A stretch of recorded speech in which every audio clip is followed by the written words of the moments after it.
মায়ের দেওয়া মোটা কাপড় মাথায় তুলে নে রে ভাই, দিন দুঃখিনী মাঝে তোদের তার বেশি আর সাধ্য নাই। বাংলার জনগণকে বলছি, আমাদের বাংলার নারী, বাংলার মুখ্যমন্ত্রী মাননীয় মমতা ব্যানার্জি, তিনি একজন নারী। তিনি পারেন সবার সব কিছু দাবি মেনে নিতে। দেরি হলেও সে দাবি মেনে নেয়।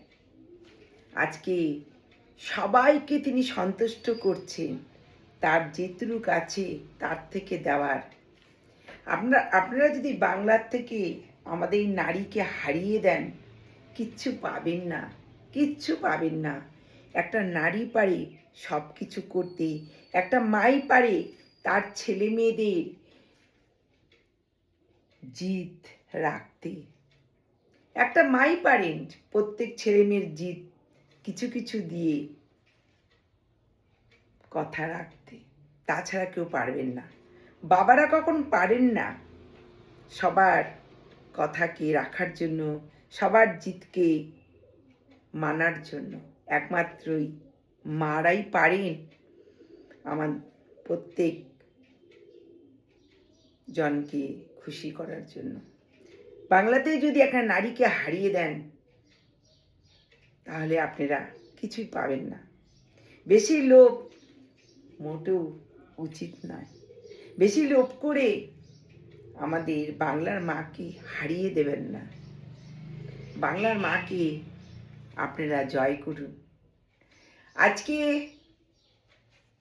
ঘোষণা হলো 23 তারিখ এপ্রিল প্রথম দফার ভোট, যেটা আমাদের উত্তরবঙ্গ এবং দক্ষিণবঙ্গের জঙ্গলমহলে 23 তারিখে ভোটটা হবে।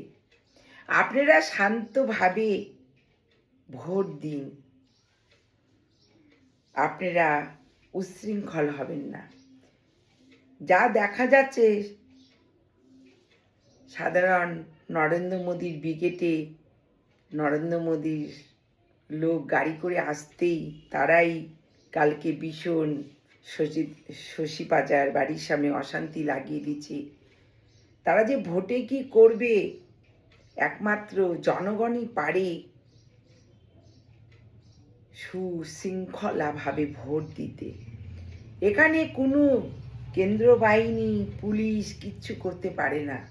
কারণ জনগণ উত্তেজিত হয়ে গেলে পুলিশ সেখানে কিছু করার থাকে না। আপনারা মিডিয়াতে দেখান খালি পুলিশের দোষ, পুলিশের দোষ। কালকে শশী পাজার লেগেছে, সেই ব্যাপারটা নিয়ে মিডিয়ার অত ভ্রুক্ষেপ নেই। বিজেপির কোন নারীকে মেরেছে, তাদেরকে কত পাথর, সেটাই আপনারা বারবার তুলে ধরছেন। কেন বলুন তো? আপনারা তো মিডিয়া, সত্যি কথা তুলুন। একটা ব্রিগেডেই যদি এত বিশৃঙ্খলা হয়, তারা তো চেষ্টা করবেই বাংলাকে নিন্দা করার জন্য। ওই জন্য জনগণ নিজেরা শান্ত হন, তাহলে ভোট অবশ্যই শান্ত হবে, তাই না? শুভ সন্ধ্যা।